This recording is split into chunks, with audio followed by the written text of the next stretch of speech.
Shalom.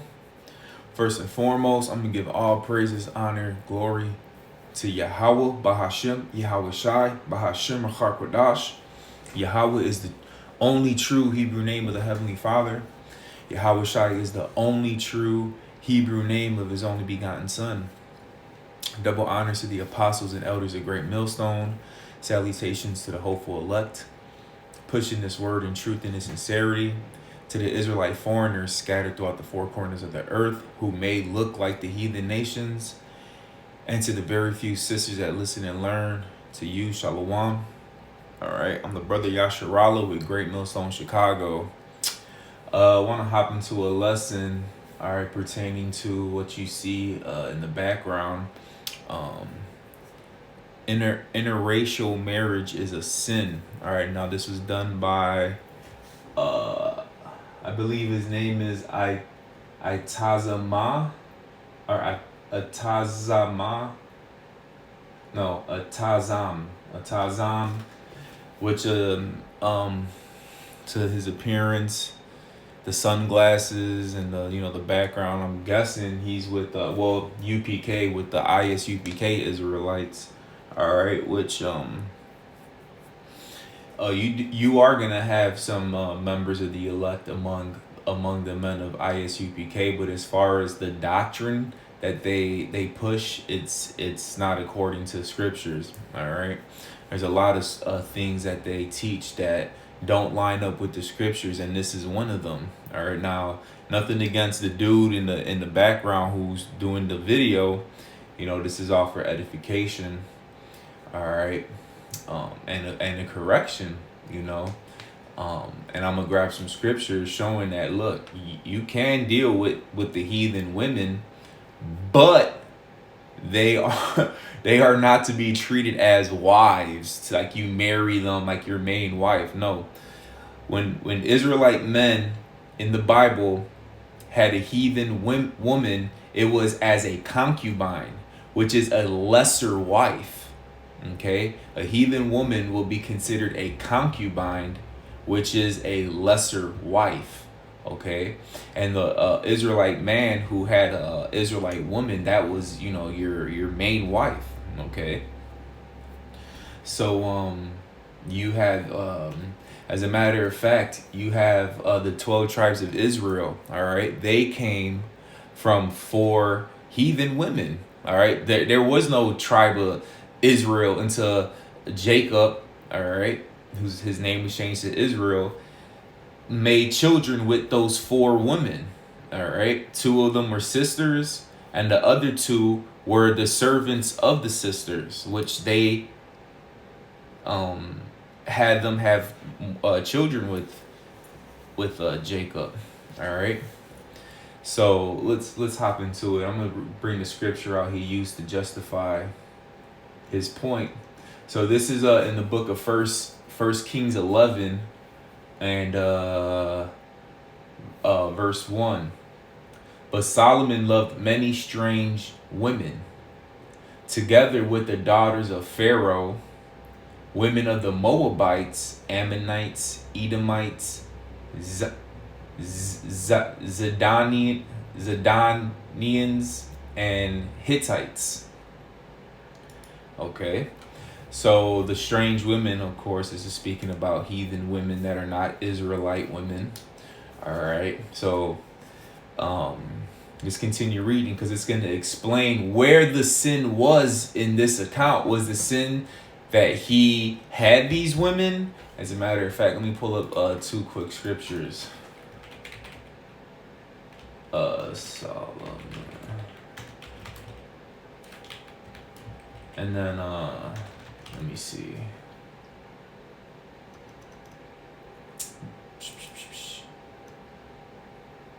Right. Okay, so now let's read verse 2 in 1 Kings 11. In verse 2, it says, of the nations concerning which Yahweh said unto the children of Israel, ye shall not go into them, neither shall they come in unto you, for surely they will turn away your heart after their gods. Solomon clave unto these in love. So when Solomon came into his old age, all right, he went off. He committed sin. All right, but the sin was that his heart, which when you go into the word heart, it means your mind, went after their gods. That's where the sin was. Solomon was worshiping the gods of the those other nations. All right, and you could read the story where he built temples and etc. All right, but that's where the sin was. As a matter of fact, let's pull up the law on that. All right, it's in Exodus. Bear with me. Exodus, the 20th chapter. And it reads, Exodus 20 verse 3, thou shalt have no other gods before me. Now that's where Solomon sinned. He put those other gods, all right, he worshipped those other gods. His heart, his heart was turned after those gods. All right, let me read verse 3. It says, and he had 700 wives. There was no sin in that, of him having 700 wives. All right, princesses and 300 concubines, and his wives turned away his heart. And his heart was his mind. Where was his heart turned away to? Their gods. These strange women, all right, him worshiping their gods. All right, so he also had 300 concubines, which is when you look up concubine, it goes into a lesser wife, which that will be considered the heathen woman according to the scriptures. All right, so that's where the sin was, worshiping their gods. All right, you had another account of that in Numbers, where they did the same thing. They committed whoredoms with the Moabites, I believe, and they got dealt with. All right, and then we're gonna prove which. Now there are strange women, heathens, that we are not to deal with. Period, and that's a law. Okay, there's a certain law that says you cannot deal with these heathens.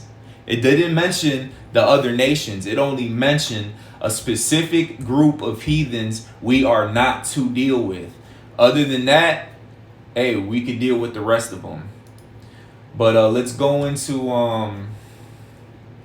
just to prove, hey, Israelites had women of the other nation. Now, I'm not too familiar with ISUPK's.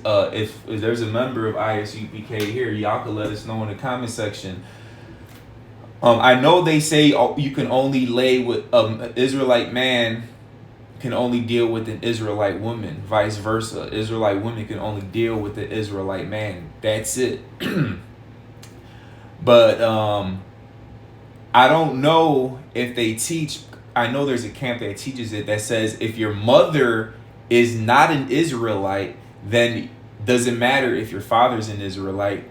If your mother is a heathen, then you're a heathen. All right. I'm not too sure if they teach that, but the scriptures say you are what your father is, and we had a lot of Israelite men in the scriptures who had heathen wives that brought forth Israelite children. All right, I'm gonna give you an example. Let me see.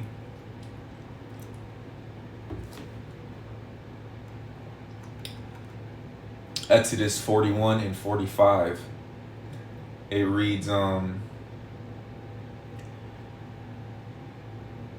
Pharaoh called Joseph's name Zapnahia. Forgive me on that one. And he gave him to wife Asenath, the daughter of Patipherah, priest of On. And Joseph went out over all the land of Egypt. Now Joseph was made great in Egypt. All right. He feared God, followed his ways, etc. All right. So then, the wife he was given, when you look up this priest, he was an Egyptian priest. All right. That's where Joseph was pretty much, you could say, the first Israelite that lived in Egypt, because um, when his brothers came during the famine, that's when Israel went. The rest of the I think it was like 70 souls went into Egypt, and they became a great nation in Egypt. All right, so Joseph didn't have any Israelite women to have children with. Not only that, there was no Israelite women except for their sister. All right, I think her name was Dinah or Diana or Dinah, I believe. Um, but that was pretty much the first Israelite woman. So who did the 12 Israelites, all right, the 12 tribes, who did they have children with? They had children with heathen women. That's pretty much how the nation began, because they went into Egypt. For the most part, Joseph's wife was an Egyptian. Okay, not only that, but let me see. I think somebody posted Ezra's 10. Right. So they were sent away because pretty much there was no Urim and Thummim to prove who were Israelites. All right. So they only went off of who they could prove were Israelites. All right. When they were, I believe that was going through the Levites. All right, because they didn't have the record of who was who. So they waited until they figured out, until a priest arose, or until they got the Urim and Thummim to determine if they were Israelites or not.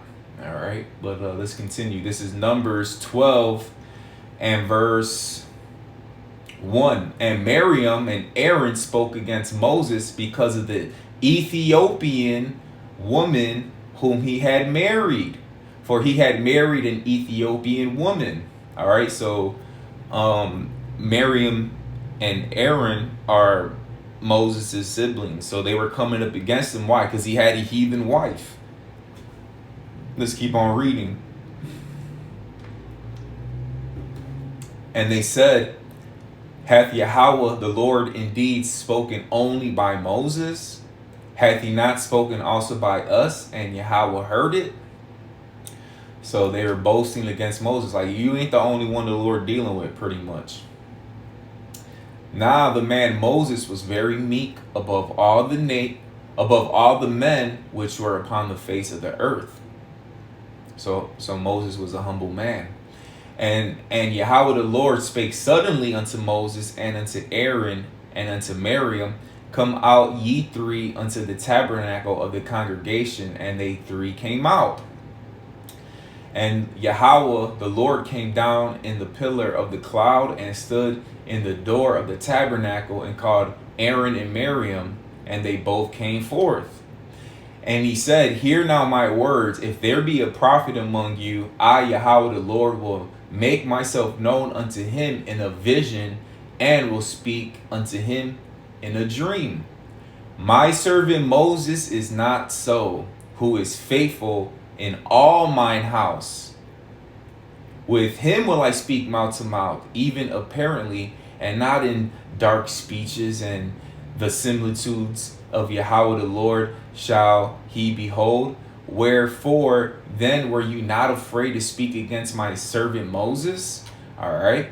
So God checked Aaron and Miriam, like, look, because why were they coming up against Moses again? Because of his wife, which was an Ethiopian woman. But God told him, look, this is my faithful servant. I deal with him pretty much mouth to mouth. He didn't say, you're right, Aaron and Miriam. Moses is going off because he has a heathen wife. He didn't say none of that. He checked them and said, no, look, I'm dealing with him pretty much. And he jacked Miriam up. He gave her leprosy. She was white as snow. All right. Which he took her pigmentation away from her. So let's go into another law. All right. Yeah, damn. I'm gonna have to hit this comment section up in a minute. I got a few more scriptures. So let's see. Deuteronomy 21 and verse 10. Okay. Now let's see what God said about dealing with the heathen nations. Deuteronomy 21 and 12. No, I'm going to start at 10. It says, when thou goest forth to war against thine enemies, and Yahweh the Lord thy God hath delivered them into thine hands, and thou hast taken them captives. All right, so this is the Israelites going against the enemies, the other nations, and God delivers them into their hand, meaning the Israelites won that war. So it says what? That they took them captive. So they took those people captives, spoils of war. All right, that's how they did it in the ancient time. It says, and seest among the captives a beautiful woman, and hast a desire unto her, that thou wouldest have her to thy wife. Then thou shalt bring her home to thine house, and she shall shave her head and pare her nails. So then this is the law of the spoils of war. You win the fight, you take captive the enemies, all right?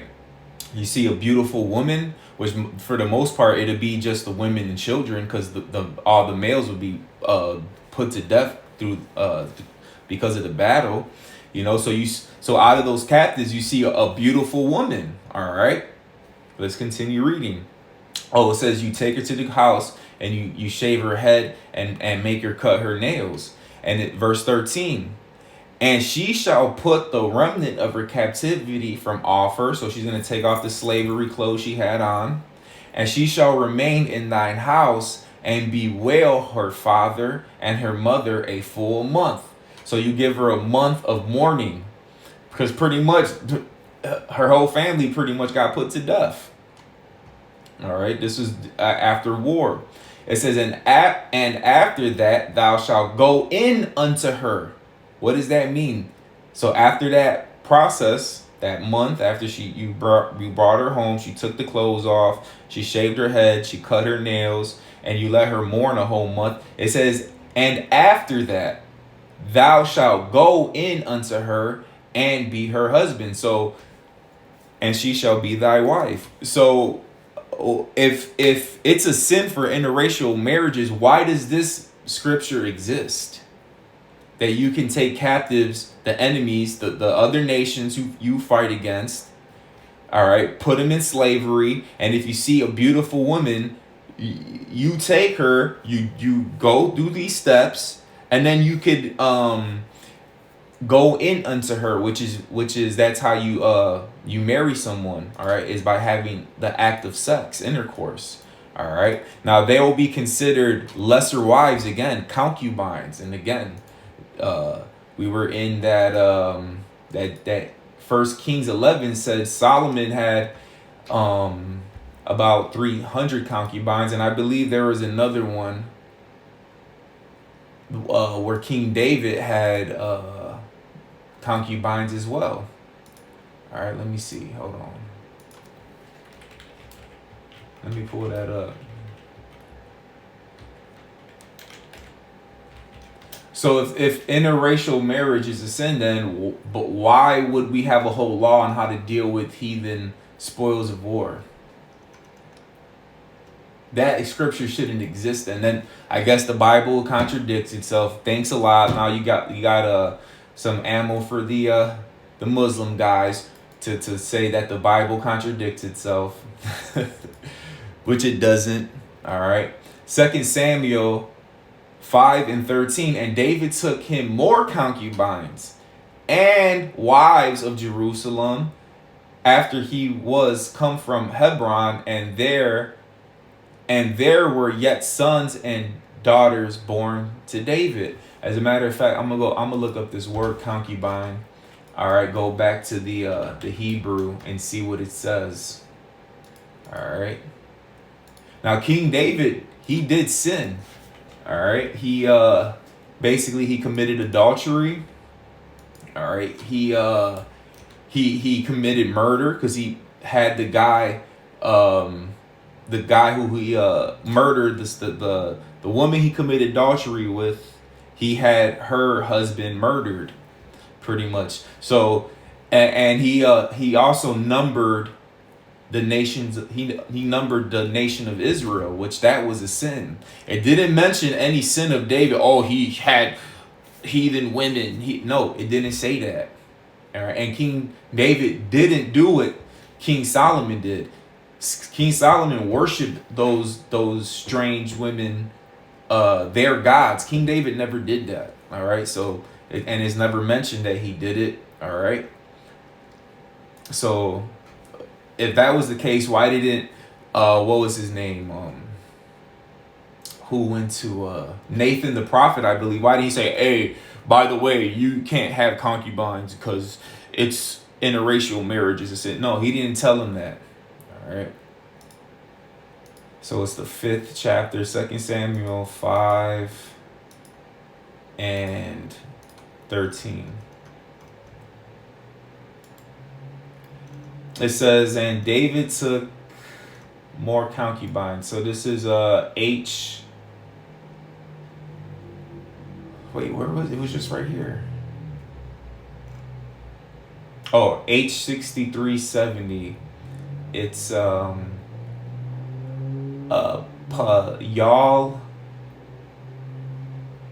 Nash or Nash. I gotta brush up on my Hebrew. All right, concubine. Let me see. Where's the Strong's at? I'm not used to this internet version of it.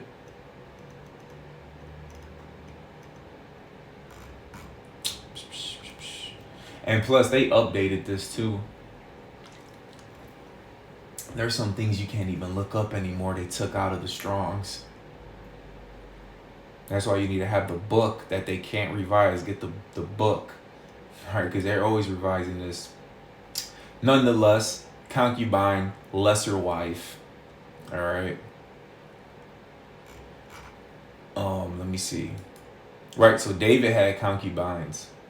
As a matter of fact, I believe one of Solomon's son, Rehoboam, his grandmother was a Ammonite or a Moabite, which was from another nation. All right. But he was king of Israel. All right, I didn't change nothing. Let me see. All right, so let's go to. I already read that. Let me close out some of these tabs. All right. Well, I got one more scripture. So then these are the heathen nations that we are not to deal with. All right. So it says, Deuteronomy 7:1. It says, when Yahweh, the Lord thy God, shall bring thee into the land whither thou goest to possess it, and hath cast out many nations before thee, the Hittites, and the Girgashites, and the Amorites, and the Canaanites, and the Perizzites, and the Hivites, and the Jebusites, 7 nations greater and mightier than thou. Let's keep on reading. And when Yahweh thy God shall deliver them before thee, thou shalt smite them and utterly destroy them. Thou shalt not make no covenant with them, nor show mercy unto them. Verse 3. Neither shalt thou make marriages with them. Thy daughter thou shalt not give unto his son, nor his daughter shalt thou give unto thy sons. Let me read that again. Neither shalt thou make marriages with them. Thy daughter thou shalt not give unto his sons, or his daughter shalt thou not take unto thy son. All right, we're not supposed to deal with them at all. Verse 4. Remember this too right here. For they will turn away thy son from following me, that they may serve other gods. So will the anger of Yahweh the Lord be kindled against you and destroy thee suddenly. Key scripture, verse 4. For they will turn away thy son from following me. That's exactly what happened to Solomon. That's where the sin was at. Because back in 1 Kings 11 and 2, and of the nations concerning which Yahweh said unto the children of Israel. See, this is basically who this is referring to. Of the nations concerning which the Hittites was one of the strange wives. All right. And then when you go into the Deuteronomy, Hittites, you see? So that's where Solomon went off. But mainly for what? Worshiping their gods. So it says, of the nations concerning which Yahweh said unto the children of Israel, thou shalt not go into them, neither shall they come in unto you, which we just read that in Deuteronomy 7. For surely they will turn away your heart after their gods. Solomon clave unto these in love. So Solomon went off because he worshiped their other gods. Back in Deuteronomy 7 and 4. For they will turn away. Who's the they? The Hittites, Girgashites, Amorites, Canaanites, Perizzites, Hivites, Jebusites, those nations. It didn't mention any other nation. This is a law of who we're not supposed to deal with. For they will turn away thy son from following me, that they may serve other gods. All right, which, hey, even if you were to have a heathen wife and she believes in a whole different religion and you do that, guess what? That's a sin, because you're worshiping another god. You're putting another god before our main God, the only true most high God, all right, which his name is Yahweh. All right, so that was basically it on that. Lord willing, that was edifying. Till next time, shalom.